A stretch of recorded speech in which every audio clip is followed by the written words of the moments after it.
Everybody, that looks like an engine, doesn't it? And this looks like a boat, doesn't it? Well, we're going to put the engine in the boat.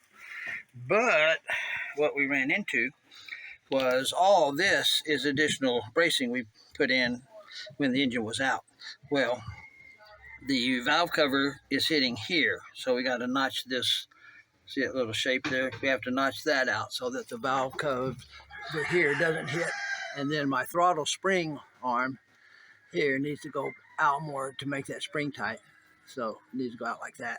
So that's why we're notching over here. And the carburetor, also these bolts here are kind of bumping. So I'm giving them plenty of room too.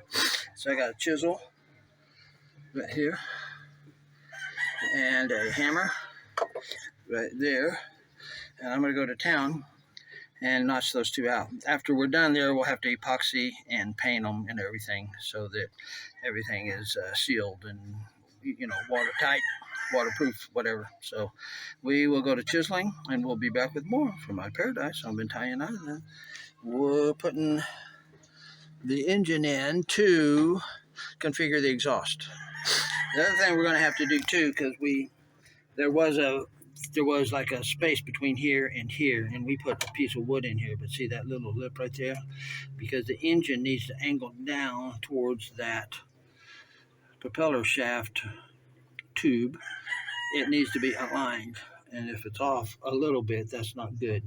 So we're gonna have to grind this.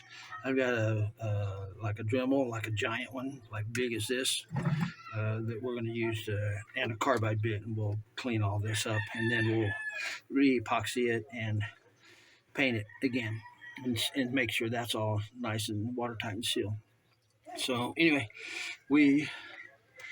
there's a piece of epoxy glob right there too, but that's not where the engine mount basically in this little frame here. That's where it contacts the bottom of the boat there. So I'm gonna go chisel, and we'll be back and show you the result. Paradise. Hey everybody, it looks like we chiseled our way right into the spot where the motor goes. So the motor's in there. We had to like notch this little place so this could pass and drop down, and we had to notch this little place so this piece could pass and drop down. And now we got room. We actually got about a ½ an inch of room on that side and more than an inch on this side. So we're looking good clearance wise here, and here we have a ton of clearance.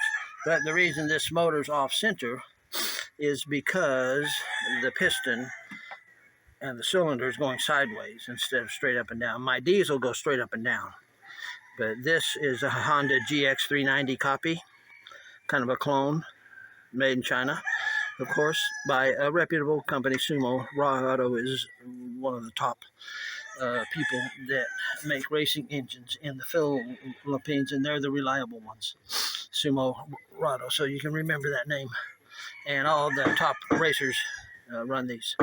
So anyway, we are now going to configure the exhaust, and what I'm probably going to do, you can see how close this is getting to the side. I'm probably going to come out here, right here, and go elbow over and then back, so I got clearance here.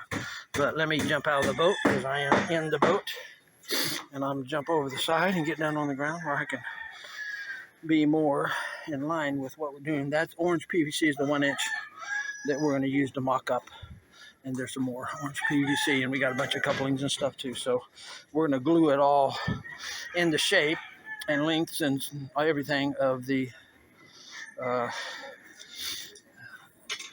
stainless steel that we're going to need, and you'll see it. So we'll be back with more. My Paradise, I've been tying iron. Perfect fit for that engine, boys and girls. Paradise.